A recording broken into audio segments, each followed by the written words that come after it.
सम्मान में काफी जगह पीछे रखा जाता था, कुछ गड़बड़ी हो जाती थी, तो उसको ध्यान में रखते हुए पंचों का सम्मान सबसे पहले किया जाएगा।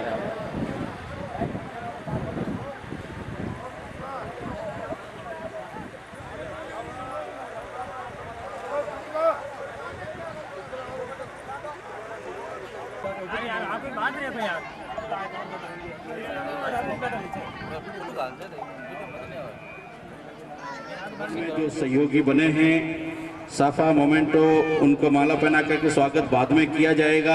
ये हमारे समस्त सुराइता गांव और 51,000 का मेघवाल समाज 8 खेड़ा सेवा संस्थान साफा और माला पहना करके स्वागत सत्कार कर रहे हैं। निवेदन कर रहा हूं लक्ष्मण जी पन्नू सरपंच साहब पधारे। लक्ष्मण जी पन्नू सरपंच दुदोड़। लक्ष्मण जी का मुख्य अतिथि महोदय श्रीमान निरंजन जी आर्य साहब बागाबास पधार चुके हैं। हमारे गिरधारी लाल जी जयपाल गाड़ी लेकर के उनकी अगुवाई के रूप में बागाबास बस्तीलाल जी बरिया साहब का स्वागत हुआ है। ये कैसा बड़े बुजुर्गों का आशीर्वाद हमें मिलता रहता है। बड़े बुजुर्ग पंचों का स्वागत इस मंच पे हो रहा है। नरसिंह जी बोचिया वाले हमारे बीच में हैं, इनका स्वागत सत्कार हो रहा है। और मिस्टर बोचावत आईजी स्टूडियो सोजो सिटी पाली राजस्थान यूट्यूब पर थोड़ा जल्दी करो साहब। 14 खेड़ा सांडिया से चंपालाल जी पवान पधारे हुए हमारे बीच पधारो, मंच पे पधारो साहब। चंपालाल जी पवार सांडिया और आप बनाएंगे चुतराराम जी रांगी, चुनीलाल जी पवार, मोटाराम जी बेगड़, चुनीलाल जी बामणिया, वोताराम जी बामणिया और धनाराम जी गागुड़ा।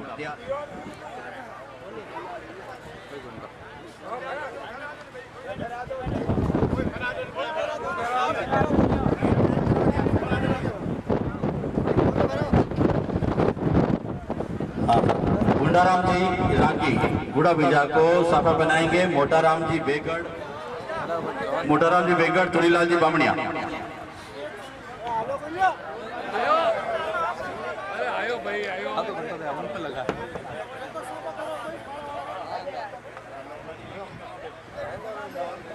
हाँ, गुंडाराम जी मेड़तिया पधारो।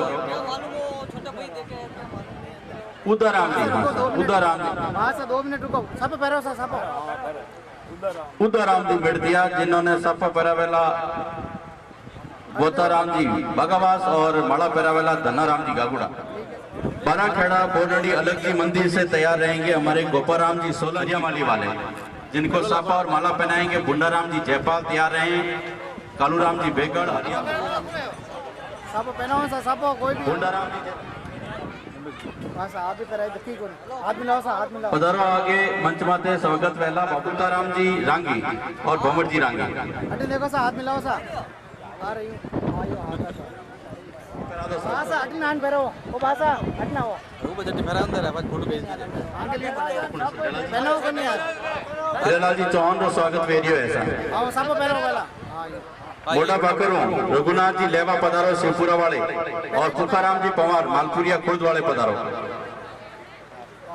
जी लेवा। गुंडाराम जी मेलका सुरता और ढगलाराम जी राणवा।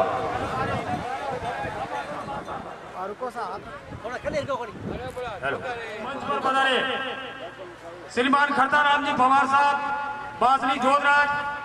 मंच पर पधारे गिरधारी लाल जी भोजिया सोजत निवासी पंच साहिबान सोजत, आपका स्वागत है। मंच पर पधारे शिवजी चौहान, देवेंद्र जी पवार पंचायत समिति सदस्य प्रतिनिधि के रूप में हमारे बीच पधारे हुए हैं।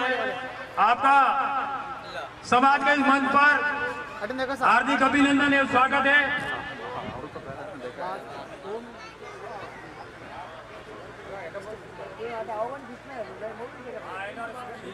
हाँ स्वागत कर लो सर, सिंह जी रो कर लो पहला बार साफा पहनाओ माला पहनाओ।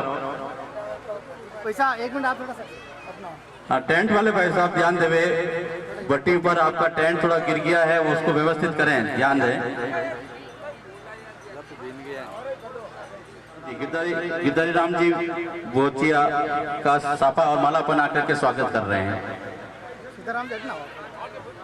देवेंद्र जी से निवेदन है, स्टेज पे पधारो।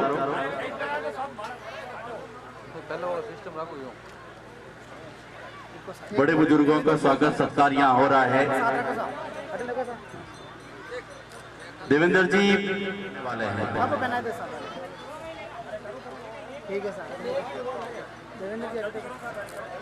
पंचारो स्वागत पधारे हैं, निवेदन कर रहे हैं, मंच पे पधारो। नहीं फोटो खींचो। हाँ, कुटलिया मतई से भाणाराम जी पन्नू दंगड़वास और पारसमल जी रेपड़ावास पधारो सा मंच माते। कर्णाराम जी अजितपुरा और सीताराम जी बना करके पारसमल जी रेपड़ावास डाली भाई का स्वागत सत्कार कर रहे हैं।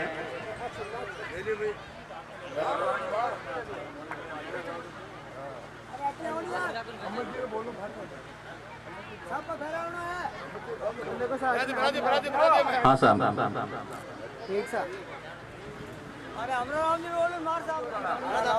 दुदोड़ अखावास,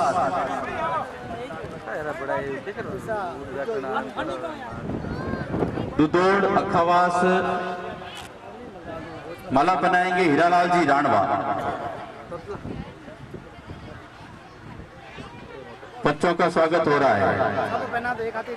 जब भी तसव्वुर में इन बुजुर्गों का ख्याल आएगा तो सोया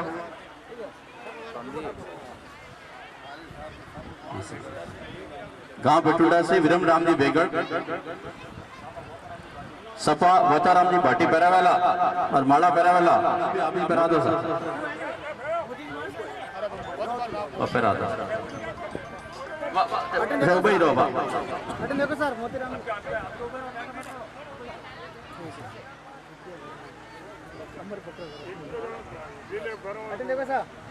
रोते हैं बहुत मगर दामन हमारा नम नहीं होता, इन आंखों के। भंवरलाल जी जयपाल हमारे पीछे।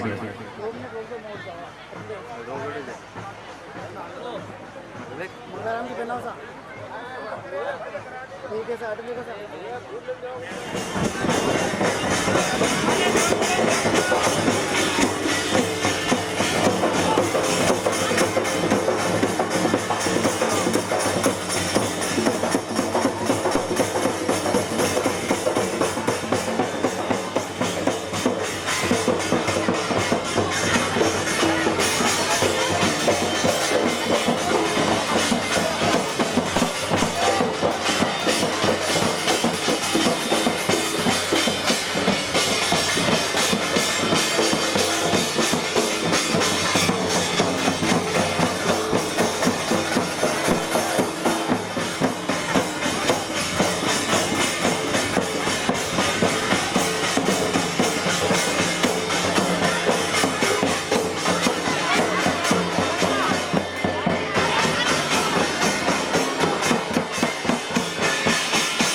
और 200 करोड़ के बजट का इस एरिया में सीसी से लेकर डामरीकरण रोडों का चाव ने समन किया है। और साहब का के प्रत्येक खेड़े से एक दो पंचमुखियान यहाँ पर है।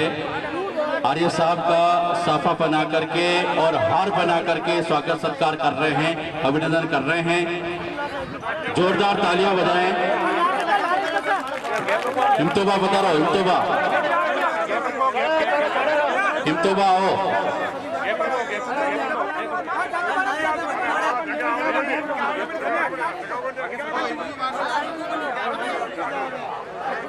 बाबा साहेब डॉक्टर भीमराव अंबेडकर भारत रत्न एवं संविधान निर्माता को मनस्थल पर रखते हुए हमारे इस समारोह में मुख्य अतिथि के रूप में श्री निरंजन जी आर्य साहब है, सलाहकार मुख्यमंत्री महोदय, पूर्व मुख्य सचिव राजस्थान सरकार। 51 किलोग्राम का हार पहना करके कार्यकारिणी समस्त मेघवाल समाज आठखेड़ा सेवा संस्थान धाकड़ी और उनके आमंत्रण पर यहाँ पर पूरा सोजत परगना है,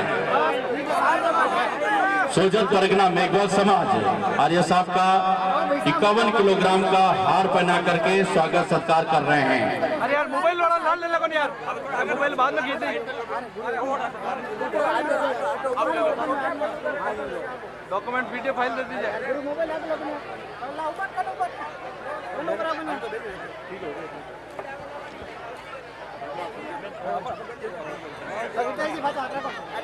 साफा पहना करके हार पहना करके स्वागत सत्कार हो रहा है। बल्ला नीचे जा, साहब के साथ विदार जी जाओ।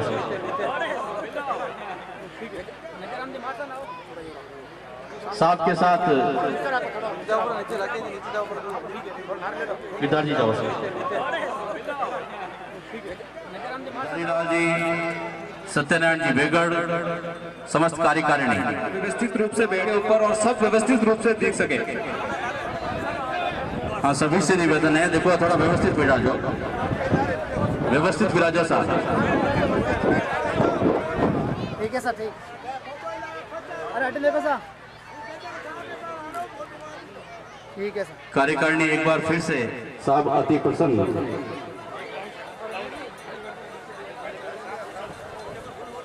सर एक मिनट सामने देखना। ये साहब का बड़प्पन है, संपूर्ण पंचों पर गुलाब के फूल उछालते हुए। एक बार आर्य सर के लिए जोरदार तालियों से स्वागत करो सर का।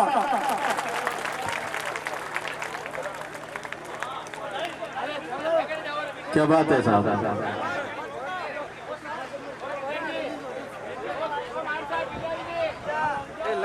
ये साहब का बड़प्पन है, संपूर्ण पंचों पर गुलाब के फूल उछालते हुए। एक बार आर्य सर के लिए जोरदार तालियों से स्वागत करो सर का।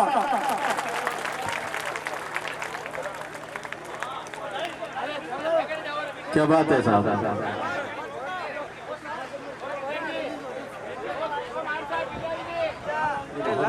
और पूर्व मुख्य सचिव राजस्थान सरकार, समाज के ये सोजत परगना, सोजत परगना के सभी पंच यहाँ पर उपस्थित है। मुख्य अतिथि महोदय श्रीमान निरंजन जी आर्य अपने कर कमलों द्वारा सभी पंचों, युवा और माताओं बहनों पर फूलों की बौछार करते हुए सभी से निवेदन है, स्टेज पर थोड़ी व्यवस्था बनाए रखें। कार्यकारिणी से निवेदन, शांति बनाए रखें।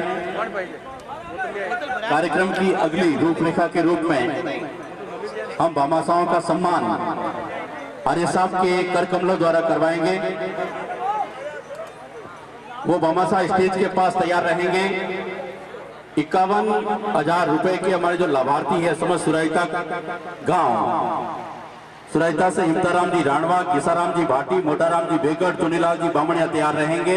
आपके साथ बमनलाल जी आगरी और चौथा राम जी मेल का आपका साफा मोमेंटो और माला बना करके हमारे मुख्य अतिथि आर्य साहब आपका स्वागत करेंगे। आप ही के साथ हमारे 51,000 रुपए के लाभार्थी समस्त दाकड़ी गांव श्रीमान ओम प्रकाश जी गोयल, श्रीमान रुगाराम जी भाटी दाकड़ी, श्री सोहनलाल जी परिहार बिलावास, श्री मेघाराम जी बामणिया सुरायता, श्री भवनलाल जी बेगड़ सुरायता, श्री बुंडाराम जी जयपाल बिलावास, श्री मालाराम जी रांगी दीनावास।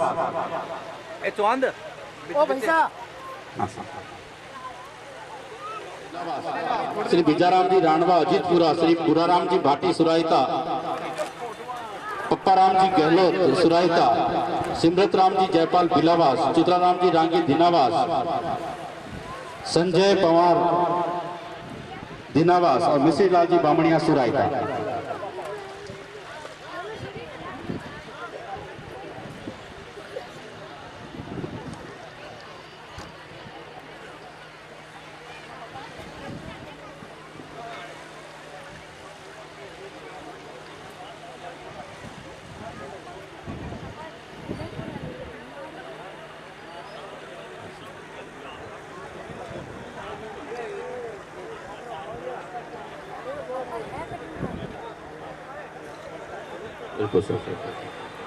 हाँ, 4 दीवार निर्माण में सहयोग करता।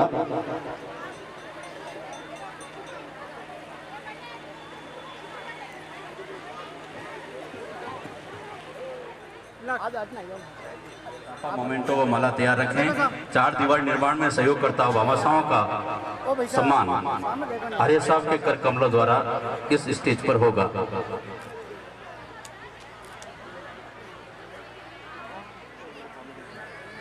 हाँ, हमारे विशिष्ट अतिथि अविनाश जी सीआई साहब और कालूराम जी के प्रतिनिधि मुलाराम जी स्टेज पे पधारेंगे। बटन देखो सर, बग्जी हम देखो। चलो, विशेष अतिथि मुलाराम जी का स्वागत हुआ है। बड़ा वाला मोमेंटो ले आओ सर।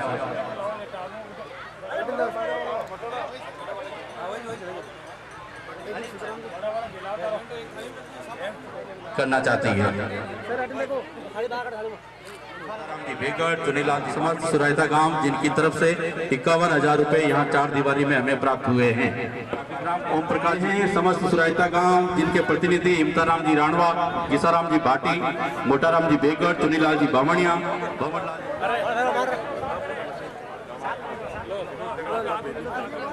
देखो सर, ओ भाषा 11,000 रुपए के लाभार्थी सोहनलाल जी परियार, मेघराम जी बामणिया, भवनलाल जी बेगड़। मेरी आवाज सुने तो भिकाराम जी मंच पर आए। देखो भाषा भिकाराम जी 11,000 के लाभार्थी। अब 5100 रुपए 5100 वाले मेरी आवाज सुनने तो तैयार है, ताकि जल्दी से प्रकाश जी पवार का हमारा इनका स्वागत हमारे अध्यक्ष महोदय सीताराम जी। और अभी हमारे बीच में 11,000 के लाभार्थी जो 4 दीवारी में से, उन सभी का तहे दिल से स्वागत।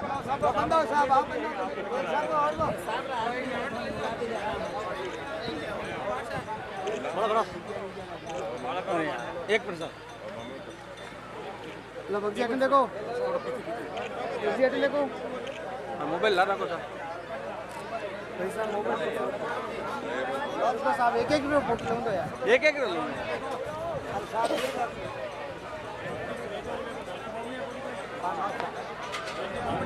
ठीक है रुकिए साहब, हट देखो सोन जी आप ही आओ ना।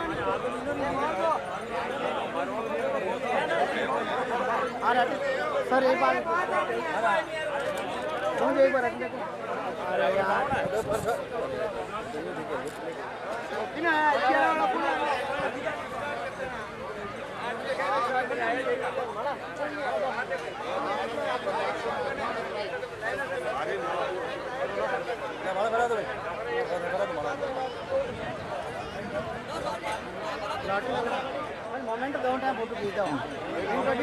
संजय पवार, चुनीलाल जी पवार का प्रतिनिधित्व कर रहा है संजय पवार दीनावास, वो भी तैयार है।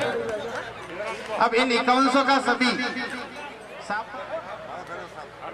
मिश्रलाल जी बामणिया सुराइता, बस वोताराम जी भाटी, वोताराम जी भाटी बागावास। ठीक है अटल देखो साहब अगर वो नहीं है तो उनके सुपुत्र बस्तीमल जी भाटी आ जाए। छगाराम जी भाटी सुरैता, इन्होंने भी अपनी कर्मठ कमाई के माननीय पंच है, उनका सापा माला और मोमेंटो में जो नाम ले रहा हूँ ना वो तैयार है। लाबूराम जी बामणिया दागड़ी, वो नहीं है तो उनका सुपुत्र आ जाए। मालाराम जी रांगी दीनावास, ऊपर मल्लाराम जी रांगी दीनावास, तो उनके भाई सोनलाल जी आए हो तो वो भी आ गए। पटना ही जाओ लाबूराम जी दागड़ी वाले उनका ये साहब, अरे साहब ये 5151 रुपए की राशि दे करके इस 4 दीवारी के निर्माण में अपना सहयोग प्रदान किया। मंगलाराम जी पल्यार बिलावास, भगाराम जी जयपाल बिलावास, सैसाराम जी जयपाल का प्रतिनिधि उनका सुपुत्र अभिषेक, बिंजाराम जी राणा हमारे पंच गणमान्य बिजबा, आप भी मंच पर पधारे, आपका सम्मान सापा और माला सही दिया करें बिल्कुल सर सामने देखो सर बिंजाराम जी राणा साहब अजीतपुरा वाले। पप्पाराम जी गहलोत अभी हाल ही में इन्होंने अपना सहयोग दिया। पप्पाराम जी गहलोत सुराइता। ओके सर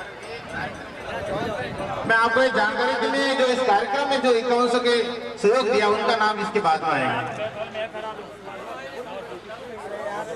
लाबूराम जी के प्रतिनिधि के रूप में वो भैया अटना वो हमारा काकू अटना पधारो आप उनका पहले स्वागत मामा साहब के रूप में किया जा रहा है। जो 5100 के लाभार्थी बस इधर देखो सर ओके सर कौन जी सर आप थोड़ा यूँ नहीं आ रहे हैं अटल देखो वहाँ से यार 5100 के लाभार्थी सब आगे हो तो अब मैं इस कार्यक्रम को आगे बढ़। दलिया के लाभार्थी मदनलाल जी बामणिया सुराइता, ये 3 बामा साहब पहले मंच पर पधारे। मैं आर्य साहब से निवेदन करना चाहूंगा। आर्य साहब, हाँ। गुड़ के लाभार्थी विरम्बा मोतीराम जी मासा के पिताजी, और दलिया के लाभार्थी मदनलाल जी का प्रतिनिधित्व कर रहे खुमाराम जी बामणिया। खुमाराम जी मंच पर पधारे। इन्होंने पूरा दलिया अपनी तरफ से, विरम्बा ने पूरा गुड़ अपनी तरफ से, और हमरतबा की तरफ से पूरा घी अपनी तरफ से 7 पीपे 7 टीम।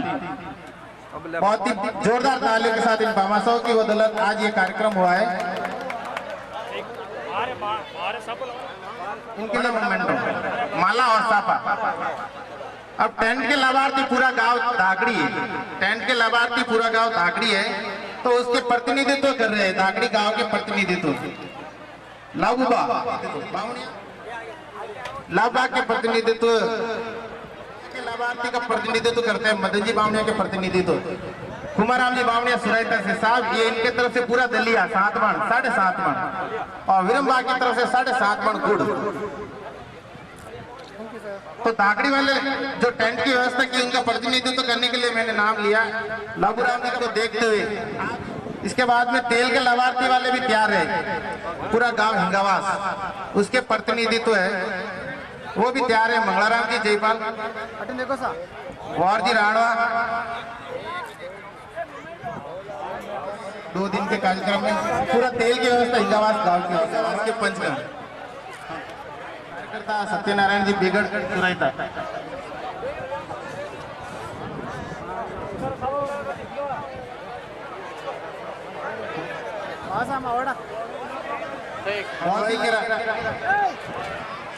वारबा के प्रतिनिधि नगरराम जी बामे आ जाए मंच पर।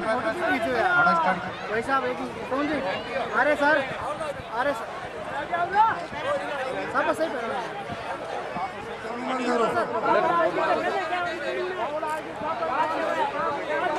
बस उससे पहले खाने वाले जो भी व्यवस्था करे सब रुक जाओ एक बार, बस साहब बोल रहे हैं उसके बाद खाना।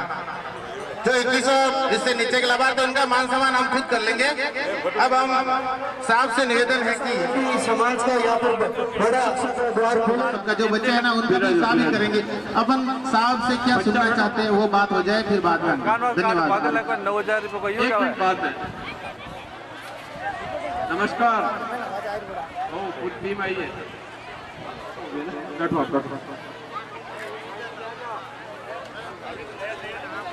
सभी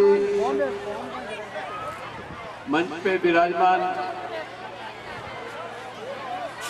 8 खेड़ा आपके समाज के सभी पंचगण, आपके सारे समाज के महानुभावों और पूरे गांवों से इकट्ठे हुए भाइयों बहनों माताओं और जवान साथियों, आज पहली बार हुआ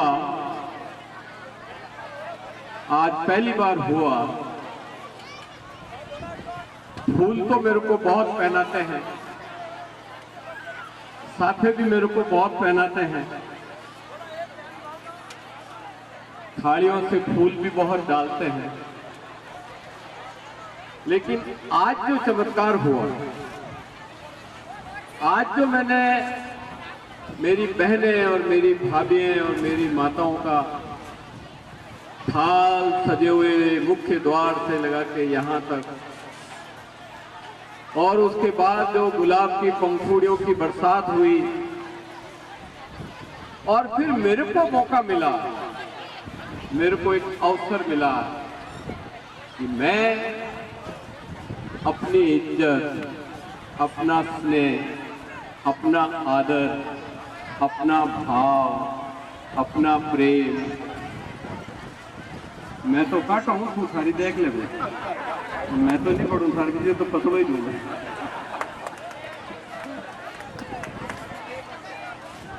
अच्छा फोटो खींच, फोटो तो है फोटोग्राफर खींचे, तो आजकल का है कि मोबाइल आयो है तो हैंग फोटोग्राफर पड़ेगा। अच्छा पत्रकार है गई, खींच लो भाई, धन्यवाद। तो मैं ये कह रहा था कि मेरे को मौका मिला कि मैं आप लोगों के बीच में आया, और वो जो गुलाब की पंखुड़ियां जो मैंने आपके ऊपर बिखेरी, यहाँ वहाँ यहाँ, बहनों में, माताओं में, भाइयों में, आप सब में, वो कोई फूल की पंखुड़ी नहीं थी, वो मेरी अर्ज थी, वो मेरा सम्मान था, वो मेरी इच्छा थी, और वो मैं आपको एक बेटे के रूप में, आपके समाज के एक छोटे आदमी के रूप में एक एक के बीच में गया और एक एक के फूलों का मैंने स्वागत किया। फूल तो कुमला जाएंगे, पत्तियां खत्म हो जाएगी, रंग बिखर जाएगा, लेकिन जो भाव है, जो मन है, जो योजना है, जो दिल है, जो आपस में एक संबंध है, वो हमेशा के लिए याद रहेगा कि जब भी आप बैठोगे, जब भी मैं सोचूंगा, तो मुझे याद रहेगा कि सोजत में पहली बार मेरे को ऐसा अवसर आपके आयोजकों ने दिया, आप लोगों ने दिया कि मैं आप लोगों के बीच में उस फूलों से मैं अपनी गुजारिश कर रहा था, फूलों से मैं अपने हाथ जोड़ के अपनी बात कर रहा था, फूलों से मैं आपको इज्जत दे रहा था, फूलों से मैं आपका इस्तकबाल कर रहा था। तो इसके लिए मैं आयोजकों को बहुत बहुत धन्यवाद देता हूं कि आपने मुझे बुलाया, आपने मुझे याद किया, और मैं आपके बीच में हाजिर हूं। मेरा एक प्रोग्राम था और जगह, वहां थोड़ी ऊंच नीच भी हुई, लेकिन मैं वो छोड़ के आया। कह रहे थे कि हमारे ब्याह में तो वो आए थे, हमारे ब्याह में तो वो आए थे, और आप आके केवल 2 मिनट में कैसे जा रहे हो, केवल खड़े खड़े आप कैसे जा रहे हो। मैंने कहा मैं खड़े खड़े इसलिए जा रहा हूं कि वहां मेरे आदमी धूप में बैठे हैं, तो मेरे आदमी धूप में बैठे हैं तो मैं वहां खड़ा, मैं कैसे बैठ सकता हूं। इसलिए मैं वहाँ से दौड़ के आया। और जब मैं आया तो मुझे बहुत अच्छा लगा। मैं आपके जो जिसे कहना चाहिए कि मन भर गया, दिल भर गया। जब जो चीज आप अपेक्षा नहीं करते हो, जो चीज आप सोचते नहीं हो, जो चीज आपके मन में थोड़ा सा डाउट होता है और वो अगर होता है तो दिल की खुशी पारावार हो जाती है। तो मैं आपका बहुत एहसानमंद हूँ, मैं आपका बहुत ऋणी हूँ, मैं आपका बहुत आभारी हूँ कि आपने इस तरह से मुझे बुला के मेरा स्वागत किया। देखिए, आपके और हमारे बीच में एक रिश्ता अलग है। ये वो रिश्ता है जो लिखा नहीं जाता, केवल समझा जाता है। ये वो रिश्ता है जो पढ़ा नहीं जाता लेकिन बताया जा सकता है। ये वो रिश्ता है जो बोला नहीं जा सकता लेकिन सुना जा सकता है। क्योंकि दर्द एक है, तकलीफ एक है, परेशानी एक है, भूमि एक है, इतिहास एक है, माहौल एक है और घर एक है। 70 साल ही नहीं, हजारों साल से, 70 नहीं हजारों साल से जिस तरीके से हम आगे बढ़े, जिस तरीके से हम चले, हम नहीं, हमारे बाप दादे, बाप दादों के बाप दादे, बाप दादों के बाप दादे, बाप दादों के बाप दादे, ये जो संघर्ष है, ये जो सहन करने की जो बात है, ये जो जिसे कहना चाहिए कि घुट घुट के जीने का जो फलसफा है, ये 70 साल में तो बदला है लेकिन उसके पहले बहुत बुरे हालात हैं। और इसलिए हमारे खून में, हमारे शरीर में, हमारी हड्डियों में, हमारे एक एक कण में इस बात का एहसास है कि 100 साल 70 साल पहले हम लोग कैसे थे और आज हम किस हालात में आगे बढ़ रहे हैं। बैठो बासा, बैठ जाओ, नहीं तो हाडिया टूट जाला। आपने थक थोड़ा घना हो, थोड़ा खाए करो। आज तो लफ ही खाई जाओ, लाफी बनाई, लाफी खाटो, लाफी चिनारी दाल और तो चिप्स कहीं रहे फिर मारवाड़ी में बोलो नहीं यार, हैं? आलूरी पापड़िया खींचिया। तो इसलिए मैं आपसे कहना चाह रहा हूं कि 70 साल पहले हम सब ये कहते हैं कि भीमराव अंबेडकर ने, ये जो आप हम आज यहाँ बैठे हैं, जिस ठंडी हवा में, खुली हवा में बात कर रहे हैं और जिस जोश से भाषण दे रहे हैं, क्या ये 70 साल पहले संभव था? क्या हम बोल सकते थे? क्या हम ऐसे इकट्ठे हो सकते थे? क्या हम ऐसे बात कर सकते थे? नहीं कर सकते थे। और इस 70 साल के इतिहास को अगर किसी ने बदला है तो उसका नाम केवल और केवल भीमराव अंबेडकर है।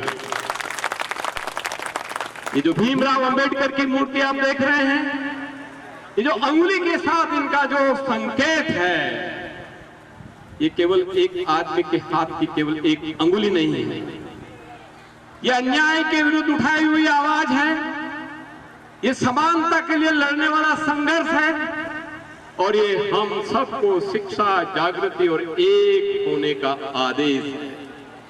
और जब तक हम अंबेडकर के उस आदेश की पालना नहीं करेंगे जिसमें उन्होंने कहा कि आप शिक्षित हो जाओ, आप एक हो जाओ, जब तक आप शिक्षित नहीं होंगे, जब तक आप एक नहीं होंगे, तब तक कोई आपकी परवाह करेगा नहीं।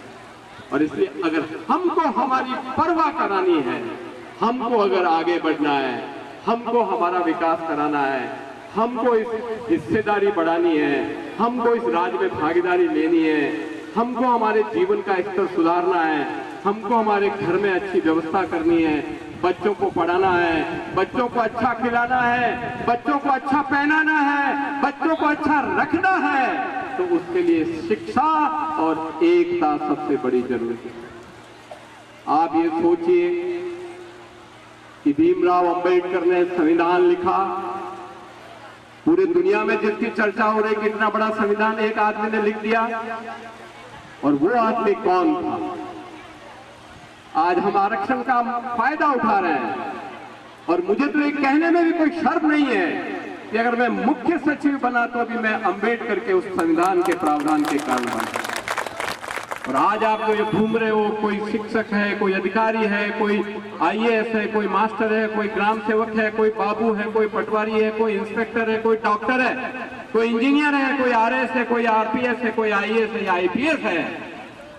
बहुत कुछ काम, बहुत कुछ आधार, बहुत कुछ नींव इस एक आदमी ने रखी थी, भीमराव अंबेडकर ने, जिसके कारण आज आप बोल पा रहे हो। आप ये जो आज तर्क कर रहे हो, आज जो आप ये वितर्क कर रहे हो, आज जो आप अपनी बातों को आगे बढ़ा रहे हो, आज आप अपनी सोच को कह पा रहे हो, ये कारण ये था कि ये केवल अंबेडकर, बाकी कुछ नहीं था।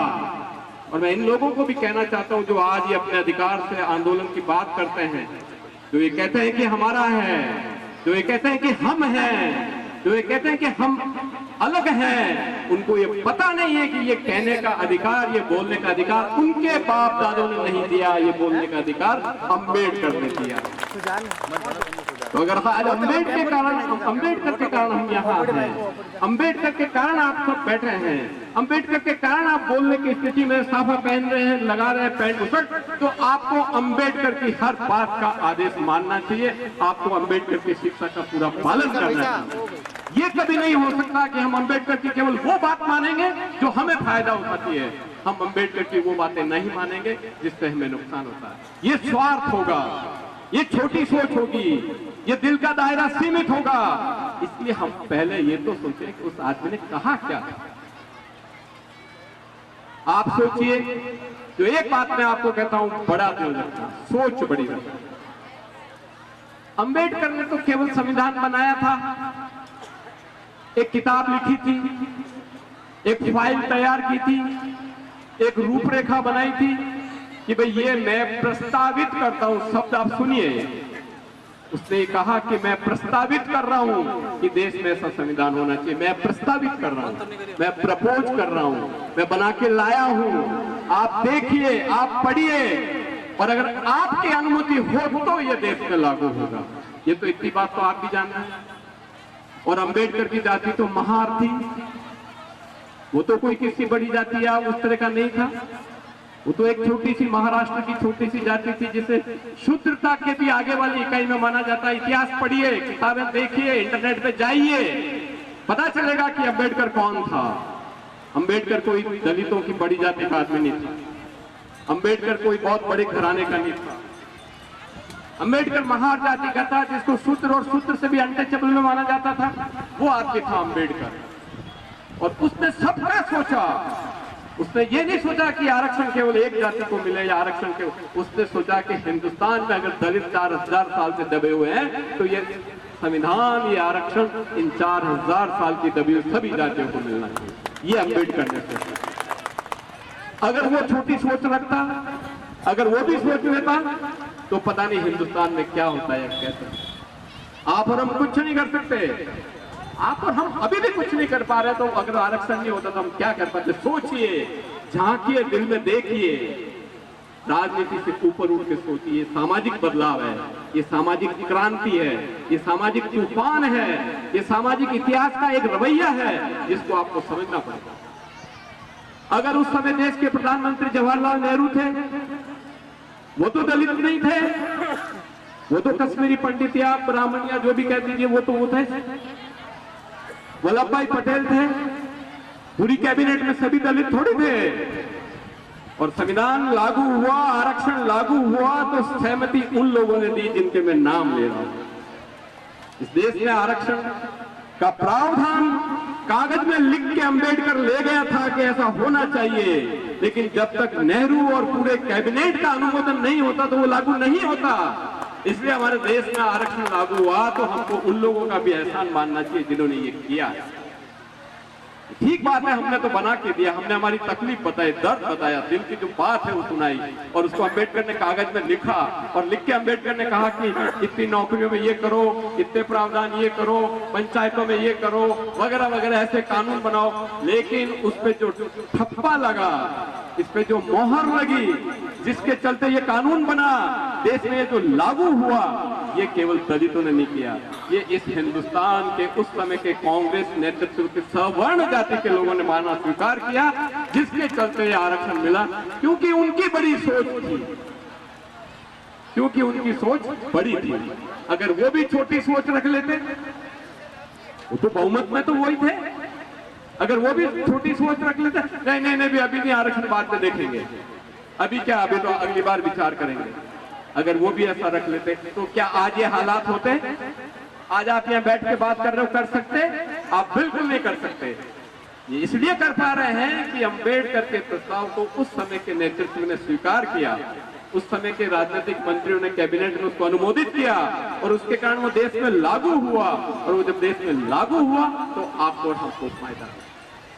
इसलिए हमको अम्बेडकर की जो बात है कि शिक्षित हो, एक हो, सोच बड़ी रखो, दायरा बड़ा रखो। जब सोच और दायरा बड़ा रखोगे तो सक्षमता आएगी, ताकत आएगी, कुछ कर गुजरने की बात है। उसके बिना कभी भी आप भला नहीं कर सकते किसी समाज का। अगर किसी समाज का आपको भला करना है तो भला करने के लिए आपके हाथ में ताकत है, आपके हाथ में सक्षमता है।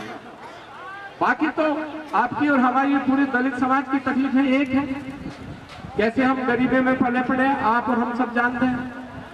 कैसे हम नंगे पांव स्कूल जाते थे। मैं तो मेरी बात बताता हूँ, अब तो आजकल थोड़ा ठीक ठाक हो गया होगा, लेकिन मेरी उम्र के जो लोग बैठे हैं यहाँ उनको पता होगा कि नंगे पांव स्कूल जाता था। मैं खुद गया हूँ, 10वीं तक पढ़ता था, 11वीं तक पढ़ता था, तो मैं नंगे पांव स्कूल जाता। हम फटी हुई निक्कर, पीछे कारी लगा थी, मेरी माँ या टाका देती थी, वो निक्कर हमने पहनी हुई है।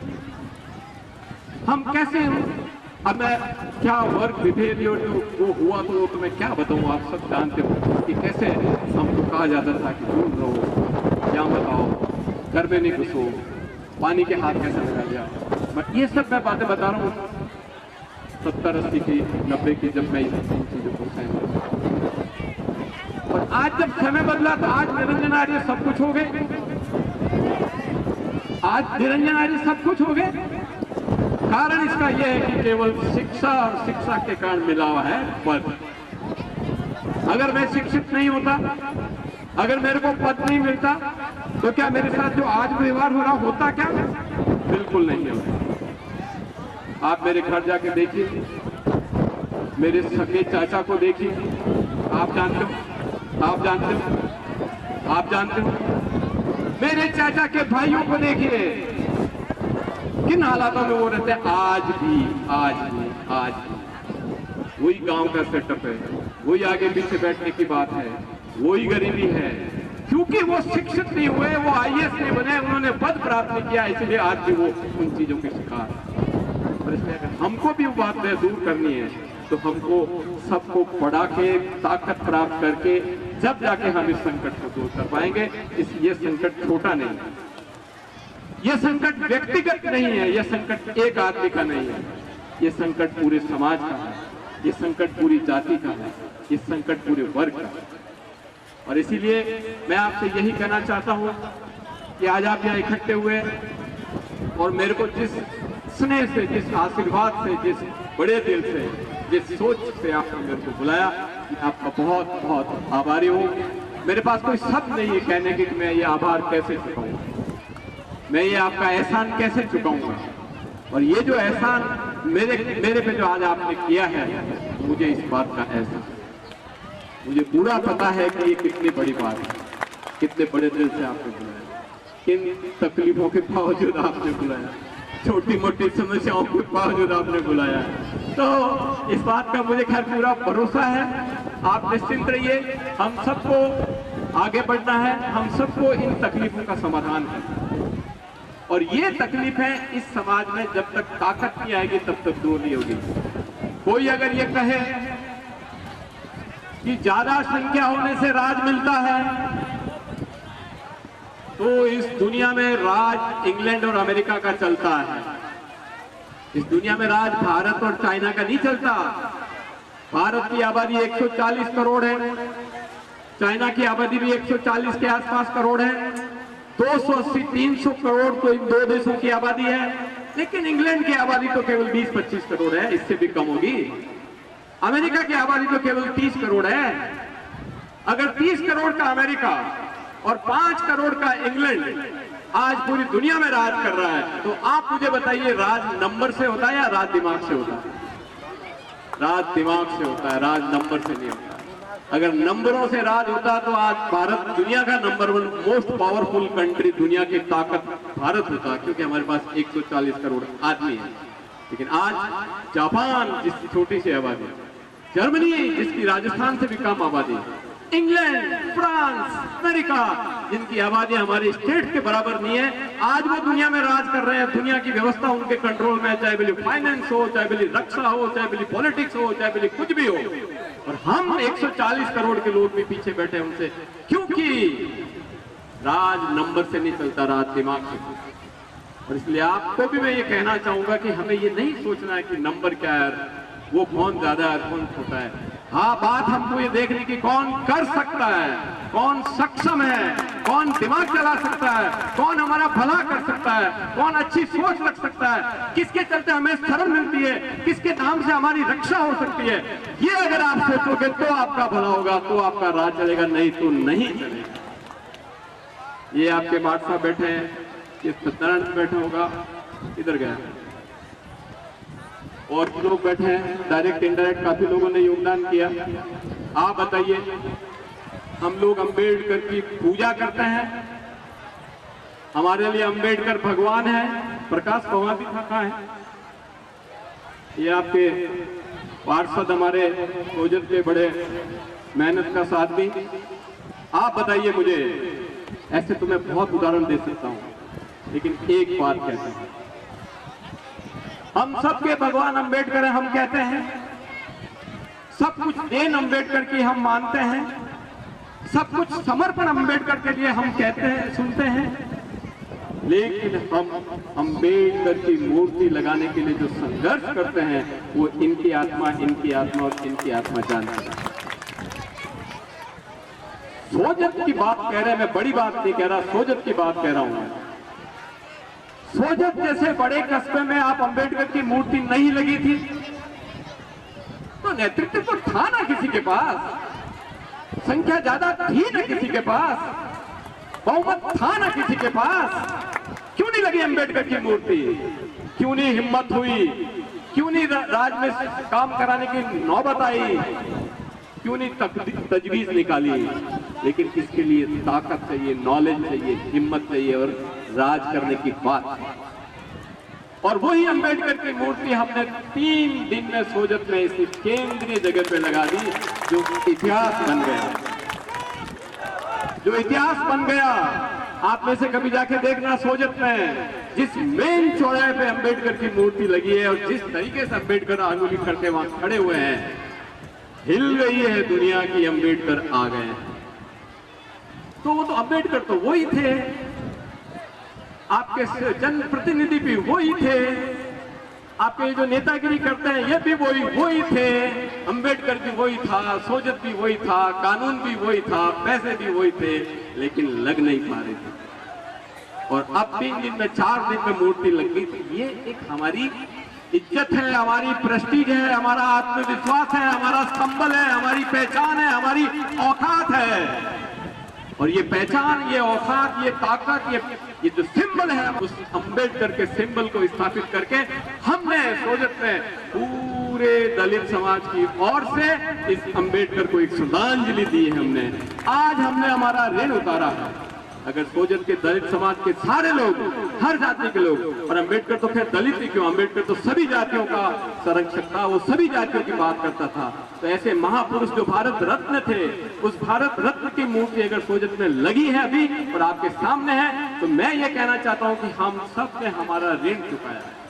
हम सब ने हमारा एक कर्तव्य था जो उस कर्तव्य को पूरा किया है, और इसीलिए ये बात ताकत की। अंबेडकर, अंबेडकर, निरंजन आर्य, निरंजन आर्य, अंबेडकर, निरंजन आर्य। Thank you. मैं कोई अंबेडकर के मुकाबले मेरी कोई औकात, हैसियत 0% है, लेकिन आपको मैं एक वहां, चूंकि इन्होंने बात छेड़ दी तो मेरे को याद आ गया। आपने बड़ी मेहरबानी करके बड़े खुले दिल से जो माट साहब मेघाराम जी धाकड़ी बड़ा धाकड़ काम किया आपने। और वो जो कार्ड मैंने देखा, जो आपने कार्ड छपाया, उस कार्ड में काफी नाम है, होने भी चाहिए समाज के लोगों के, और भी अच्छी बात है, लेकिन उस कार्ड में केवल 2 तस्वीर लगी। एक तस्वीर अंबेडकर की लगी है और दूसरी तरफ आपने एक छोटे इंसान निरंजन नारी की भी तस्वीर लगाई है। मैं आपका बहुत आभारी हूं। मैं कह रहा हूं, मैं ये सहन नहीं कर पा रहा, मुझे समझ नहीं आ रहा, मेरे दिमाग में कोतूहल हो रहा है कि मैं कहां और कहां अम्बेडकर। मैं तो उनके सामने उनकी रज या उनका 0% नहीं हूं, लेकिन ये आपका सोच है, ये आपकी कल्पना है, ये आपका बड़प्पन है, ये आपका दिमाग है, ये आपका मेरे पर एहसान है कि उस कार्ड में आपने अम्बेडकर के सामने मेरी भी तस्वीर लगाई, मेरी भी फोटो लगाई। इसलिए मेरा कर्तव्य और बन जाता है कि मैं जिस तरह से अम्बेडकर ने आपके हितों की रक्षा की, जिस तरह से अम्बेडकर ने आपके बारे में सोचा, जिस तरह से अम्बेडकर आपके बारे में चिंता कर रहा था, लगभग उतनी तो नहीं, लेकिन मेरी जितनी छोटी मोटी सीधी है, जो भी छोटा मोटा मेरा राज है या छोटी मोटी जहाँ कहीं भी मेरी चल पाती है, चलती है, उस सारी व्यवस्था में मैं सबसे पहले आप लोगों का ध्यान रखूं, आप लोगों के हितों का ध्यान रखूं, आप लोगों के पास। निरंजन आर्य, निरंजन आर्य, भीमराव अम्बेडकर। तो इन सारी चीजों के साथ चल के हमको आगे बढ़ना है। अम्बेडकर की मूर्ति के एक उदाहरण, समय भी कम है, लोग बहुत खाना खा रहे हैं, आपको भी भूख लगी, मेरे को भी जाना है, आराम से। माट साहब कह रहे हैं आराम से, पंच बैठा है नहीं, पंचा अब बार मिलिए आप उठे बीरावास में, राइट। तो ये जो देखिए, हम सरकार किस लिए बनाते हैं? सरकार वो होती है जो कि आम नागरिक के हर प्रकार की आवश्यकताओं को पूरा करने के लिए बिना कहे सोचे, बिना कहे रास्ता निकाले, बिना मांग के जो काम करे, सरकार हम उसलिए बनाते हैं। हम विधायक चुनते हैं, हम MP बनाते हैं, पूरी सरकार बनती है। ये सरकार वही है जो कि आम आदमी के लोगों का काम करे और बिना पूछे काम करे। तो आपने देखा होगा कि माननीय मुख्यमंत्री जी, आजकल एक नारा चल रहा है, राजस्थान की रौनक चौगुनी। ये गाना सुना नहीं सुना आपने? आप YouTube पे जाइए, YouTube पे जाके ये लिखिए राजस्थान की रौनक।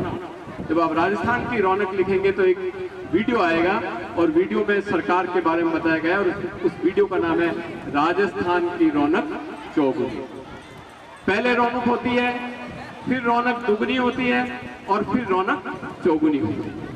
वो कैसे होती है मैं बताऊं, ये गाना नहीं है, ये कोई किसी कवि की कल्पना नहीं है, या किसी सरकार की तारीफ करने के लिए किसी राव या किसी लेखक का आलेख नहीं है। ये हकीकत है जो इस राज्य में हुई है, और वो कैसे हुई है मैं आपको बताता हूं। मुख्यमंत्री जी जब पहली बार आए तो उन्होंने दवाएं फ्री कर दी, निःशुल्क दवा योजना पूरे हिंदुस्तान में पहली बार लागू हुई। तो हम लोगों के, देखो अभी आप हंसने लग गए सुनते ही, ये जो आप हंस रहे हो, ये जो आपके दांत मुझे दिख रहे हैं, ये जो चेहरे की चमक दिख रही है, यही चमक थी जो मुख्यमंत्री जी लाना चाह रहे थे, और चमक दोगुनी हो गई। फिर वापस दूसरी बार मुख्यमंत्री जी आए तो उन्होंने कहा कि टेस्ट फ्री, जांचें फ्री, सब कुछ फ्री, तो रौनक हमारी तिगुनी हो गई। और इस बार मुख्यमंत्री जी आए तो मुख्यमंत्री जी ने कहा कि 25 लाख तक का इलाज हर नागरिक का फ्री, तो हमारी रौनक चौगुनी हो गई। तो ये जो बात कही जाती है कि राजस्थान में रौनक चौगुनी, ऐसी नहीं है, इसका आधार है, और ये आधार ऐसे है कि जो निःशुल्क दवा से हमारी रौनक दुगनी हुई, जांचों की फ्री से रौनक तिगुनी हुई, और 25 लाख के इलाज से रौनक चौगुनी हुई। अब देखिए, आप बात कीजिए शिक्षा की। पहले मुख्यमंत्री जी आए, उन्होंने कहा कि स्कूलों में दूध फ्री, स्कूलों में बच्चों का खाना फ्री, स्कूलों में यूनिफॉर्म फ्री, तो बच्चों के माँ बाप की रौनक दुगनी हुई। उसके बाद मुख्यमंत्री जी आए तो कहा कि आरटीई में गरीब बीपीएल बच्चे भी इंग्लिश मीडियम स्कूलों में पढ़ेंगे, प्राइवेट स्कूलों में, मेयो कॉलेज जैसे स्कूलों में गांव के गरीब बच्चों को पढ़ने की व्यवस्था हुई आरटी में, तो हमारी रौनक तिगुनी हो गई। और इस बार मुख्यमंत्री जी आए तो कहा कि बड़ागुड़ा में कॉलेज खोल दीजिए, देवली में कॉलेज खोल दीजिए, ये जगह आप हंसने लग गई, ये रौनक चौगुनी हो गई। ये सरपंच बैठे हैं आत्म प्रकाश जी, ये देवली के पूर्व इनकी पत्नी थी, पूर्व सरपंच, इनके गांव में कॉलेज खुल गई, आप देखिए रौनक चौगुनी हो गई। मुकुट रायरा जी हंस लीजिए, कॉलेज आपके मगरा बेल्ट में भी जा चुकी है, बड़ा गांव में भी, बड़ा गुड़ा में भी कॉलेज खुल गई है जहां 100 बच्चियां पढ़ती हैं। अब आप सोचिए रौनक चौगुनी हो। ऐसा ही आप बिजली में बात कीजिए। आज मैं अभी ये तो ऐसे तो मैं हर डिपार्टमेंट की रौनक चौगुनी दोगुनी तिगुनी बता सकता हूँ, हर डिपार्टमेंट, पानी की, बिजली की, सड़कों की, हर जगह रौनक इस सरकार ने चौगुनी की है। मैं कल एक घर में बैठा, वहां पे सोजत सिटी में गया था, प्रकाश के घर, जब सामने बैठा मैं उस घर की चबूतरी पर, तो एक महिला मेरे से बात कर रही थी, जो वीडियो वायरल भी हुआ। मैंने पूछा क्या किया, आज बैठ जाओ। तो उस औरत ने मेरे को ये कहा, कैसा आप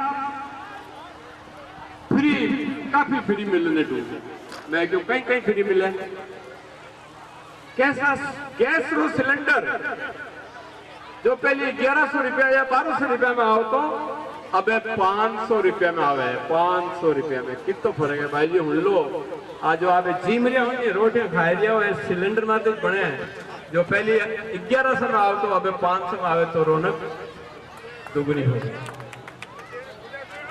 फिर उस औरत ने मेरे को कहा कि और सा घर में वो हमारे पंखो चाल दियो है, और पंखो बिल्कुल फ्री है। हाँ, मैं खटको करूं पंखो चले, खटको करूं पंखो चले, बिल नहीं भरना पड़े, क्योंकि 100 यूनिट की बिजली हर आदमी की फ्री हो गई। कितनी बड़ी बात है। पहले बिजली रो बिल आवे जना मत तो ठन गए, जो ही बिजली रो बिल आवे तो है भरना पड़े, बोड़े कटू आए वो बिल है कि नहीं। ऐसा होता है। कितना ही मोटो आदमी रहे, मैं तो कहूँ मारे बिजली रो बिल आवे, मैं एक बार तो मैंने हमारी बूढ़ ने देव दे खाते कौन पाया कौन देवे, पाया जेब निकल जाने, बहुत जीव दुख है। तो अब बिजली का बिल फ्री, किसानों की बिजली फ्री, सिलेंडर लगभग फ्री, ये सारी बातें हैं। ये जो आम आदमी की सरकार जो है वो ये होती है जो बिना पूछे।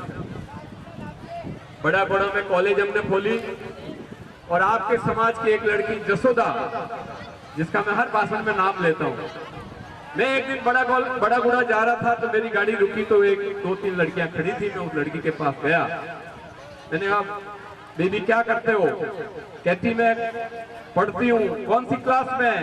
12वीं में। कॉलेज में? नाम क्या? जसोदा मेघवाल। गांव कौन सा? बड़ा गुड़ा। इनका कॉलेज कौन सी? कि सर वो जो आपने खोली थी उसी कॉलेज में पढ़ती हूँ।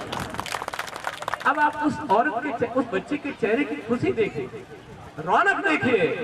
इसीलिए मैं कहता हूँ कि रौनक चौगुनी ऐसे होती है। ये बातें करने से, ये राजनीतिक भाषण देने से काम नहीं चलता, एक दूसरे को लड़ाने से काम नहीं चलता, भावनाओं को बनाने से काम नहीं चलता। काम तो उस 70 साल में सोजत में, 70 साल में सोजत में केवल 8 या 10 पीएससी थी 70 साल में, और मैंने 1 साल में 6 पीएससी करवाई। खोड़िया में डॉक्टर बैठ रहा है, ये रायरा के सरपंच साहब, इनके पास में खोड़िया है। बड़ा गांव में, बड़ा गुड़ा में डॉक्टर बैठ रहा है, पीएससी हो गई। दुरासरी में पीएससी हो गई, बिलावास में पीएससी हो गई, शिवपुरा में पीएससी हो गई, और अभी मैं सुरायता का भी कह गया। तो 6 पीएससी नहीं, 6 पीएससी मैंने 1 साल में करवाई। ये बात मैं इसलिए कह रहा हूं कि काम करने वाले की पहचान नहीं। आपको अपना नेतृत्व ऐसे आदमी को देना चाहिए जो काम कर सके, जो रिजल्ट लाए, जो सुधार करे, जो अपनी बात को आगे रख सके। तो 6 पीएससी खुल जाए, 2 सीएससी खुल जाए। 70 साल में सोजत विधानसभा क्षेत्र में केवल 3 सीएससी, पगड़ी, सोजत रोड। सोजत विधानसभा क्षेत्र में मेरी नॉलेज, मेरी जानकारी, मेरे आइडिया इतने ज्यादा हो गए हैं, इतने ज्यादा हो गए हैं कि इन सब लोगों को भी पता नहीं जितना मैं जानता हूं। क्योंकि जो नेता होता है वो केवल अपने क्षेत्र की बात करता है। खोड़िया सरपंच साहब खोड़िया की बात करेंगे या ज्यादा से ज्यादा बड़ा गुड़ा की कर लेंगे या ज्यादा से ज्यादा बीजा गुड़ा की कर लेंगे या रायरा की, इससे ज्यादा उनको पता नहीं है कि राजौला और चोपड़ा में क्या प्रॉब्लम है। उनको पता नहीं है कि बिश्नोई की ढाणी से राजौला की दूरी कितनी है। उनको पता नहीं है कि सोहन नगर वाली जो राजौला से सड़क है धंधी के घर के सामने जाती है उसमें पानी भरता, उनको पता नहीं है। उसी तरह से जो राजौला का नेता होगा उसको पता नहीं है कि खेजड़ी की बाड़ा में जाने के लिए अभी भी सड़क नहीं है। उनको ये पता नहीं होगा कि सतरुंगिया वाली सड़क बन है, क्योंकि वो उनका अपना क्षेत्र है। लेकिन मैं करीबन साल 1.5 साल से एक गांव घर घर ढाणी जिस तरह से घुमा हूं और जिस तरह से मेरा जोश है, जिस तरह से मेरा जुनून है, जिस तरह से मेरी प्लानिंग है, मुझे सब पता है कि धांगड़वास में क्या सकती है। अभी बता सकता आपको मिला था आज धांगड़वास वाले कहते साहब कि आप तो माने स्कूल में हमने वो पानी भरी जाए बरसात है में इतो पानी भरी जैसा घर में पानी भरी जाए, आप तो पानी ठीक है तो बाकी सब छेल जी बैठा है गागुड़ा वाला, ये कहते साहब गागुड़ा से झुंपेड़ा आओ, गागुड़ा से बिल्लावास, गागुड़ा से आपके वो 30 कटक छेल जी एक और रोड, बस सड़क बना, सड़कें भी बन रही है। अब एक सड़क के बारे में आपको एक बात बताना चाहूंगा। क्या हो रहा है कि जो गांव है, कोई भी गांव ले लो आप, हर गांव 4 दिशा होती है, उत्तर दक्षिण पूर्व पश्चिम, हर गांव में 4 दिशा होती है और हर गांव 4 दिशा में जुड़ना चाहता है। जैसे अब आपके गांव मान लो अटपड़ा, ये मेघवाल समाज देखो साहब 5100 रुपये और डगराम जी जयपाल बिलावा वो भी यही उपस्थित रहे, वो नहीं है तो उनका प्रतिनिधित्व उनके सुपुत्र है तो वो यही मंच पर रहे। और ये बच गए सहसाराम जी का प्रतिनिधित्व कर रहा है भाई अभिषेक, वो भी यही रहे। इसके अलावा 2100 और 1100 के लाभार्थी है, उनको माला और मोमेंटो के द्वारा सम्मानित किया जाएगा। तो 2100 के लाभार्थी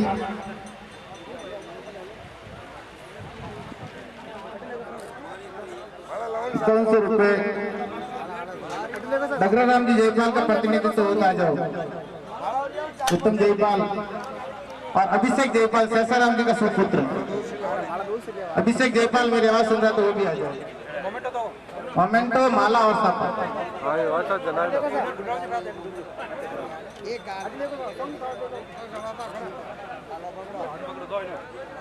2100 से नीचे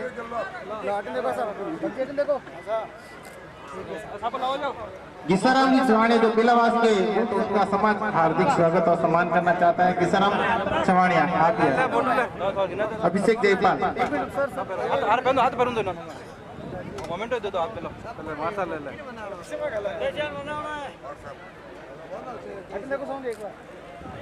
अभिषेक जयपाल आ जाओ। गाँव के लाभार्थी वो भी आ जाओ, उनको सिर्फ सापा एक मन तुलसी बेगड़ सुरैता, एक मन किसाराम जी भाटी सुरैता, एक मन हमारे बीच में मेघवाल समाज सोजत परगना के अध्यक्ष जो आज के विशिष्ट अतिथि थे, उनका प्रतिनिधित्व करने के लिए साहब हमारे बीच में मेघवाल समाज सोजत परगना के कोषाध्यक्ष और सचिव, कोषाध्यक्ष श्री चुनीलाल जी बोस और सचिव विशिष्ट अतिथि वीना जी पवार बगाराम जी सापेला मंच पर आए। एक यूटल गौ वचनाराम जी आगरी सुरैता, घिसाराम जी भाटी सुरैता, एक माण गौ ओकाराम जी भाटी सुरैता वो मंच पर पधारे। हमारे बीच में सोजत मेघवाल समाज परगना के कोषाध्यक्ष और सचिव साहब पधारे, उनका हार्दिक स्वागत। उनका मान पैसा दो देखो साहब, अरे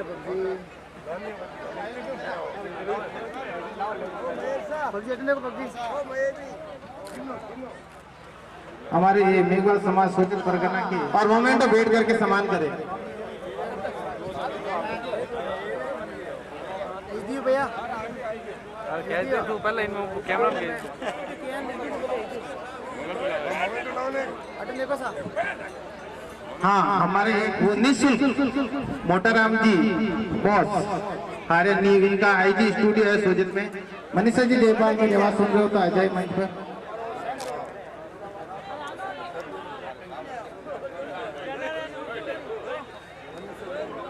मनीषा जी मेरी आवाज सुन रहे हो तो मंच पर आ जाए।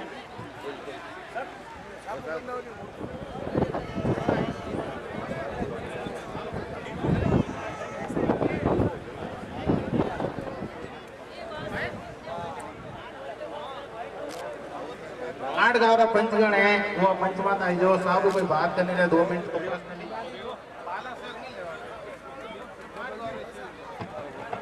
हाँ सालो